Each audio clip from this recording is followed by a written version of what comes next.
À cette occasion, nous tenons également à répondre à quelques verbiages que nous avons tous suivis émanant des chefs rebelles du M23 allié du Rwanda, M. Corneille Nangaa, l'homme qui a bafoué toute une génération qui n'a plus de repères. Mais il s'attaque à un modèle, il s'attaque à une icône dans l'histoire militaire de notre pays.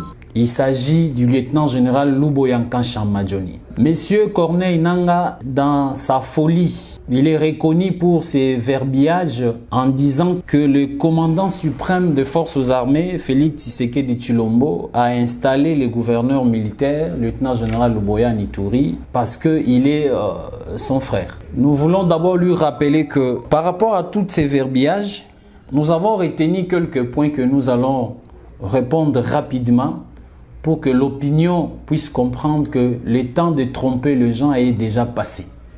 Nous ne sommes pas à l'époque où on pouvait tromper n'importe qui.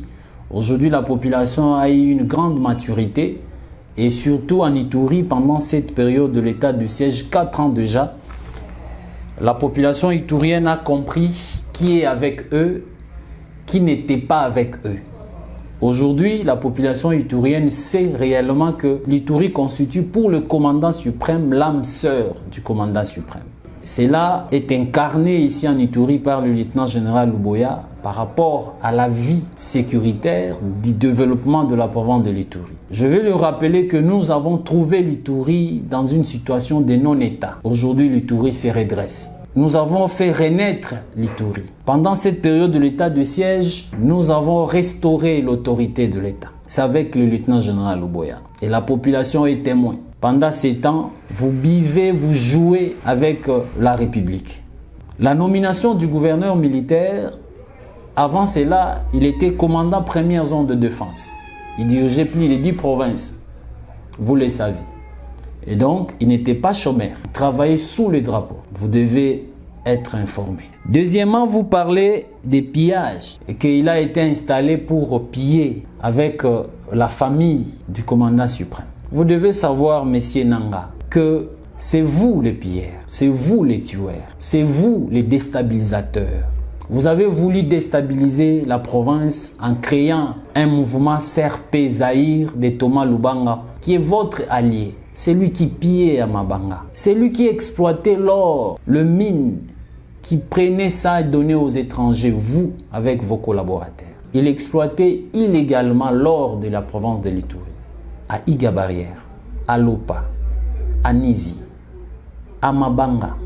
Qui exploitait l'or là-bas? N'est-ce pas la CRP de Thomas Lubanga que vous soutenez, qui est votre allié, en mettant un certain Baraka Amos qui pillait l'or, qui ramenait l'or à l'étranger. Le lieutenant-général Luboya avec toute son équipe viennent de restaurer l'autorité de l'État là où vous volez, là où vous pillez la richesse de l'Ituri, là où c'était un non-État, Monsieur Corneille. Parce que nous avons juste restauré l'autorité de l'État à Mabanga.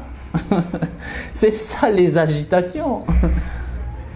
Vous n'êtes plus à mesure de voler l'or de l'Ituri, de piller la richesse de l'Ituri avec vos alliés, Corneille. Parce que nous avons restauré l'autorité de l'État. Et nos populations sont fières. Dans vos verbalismes, dans votre discours, vous évoquez toujours le problème du tribalisme. C'est vous qui êtes tribal, Corneille. Vous parlez que des Kassaïens, vous parlez que des Nilotiques. C'est vous qui a inculqué cette mentalité à certains leaders. C'est vous qui a inculqué à Thomas Lubanga la division. C'est lui qui vient diviser la province. Tous nos problèmes que nous avons ici, c'est Thomas, c'est vous Thomas. Toi et Thomas, vous êtes le même. Vous parlez que du tribalisme, vous parlez des Kassaïens, vous parlez des Nilotiques. Vous êtes identifiable au tribalisme vous-même. En Ituri, le gouverneur, c'est un rassembleur. Le 4 ans du lieutenant-général Luboya, il a rassemblé les Ituriens. Il rassemble les Ituriens. Il est avec les Ituriens. Monsieur Corneille, il n'y a plus de conseil à vous donner. Vous êtes déjà un perdant. Vous vous battez dans un terrain déjà perdu.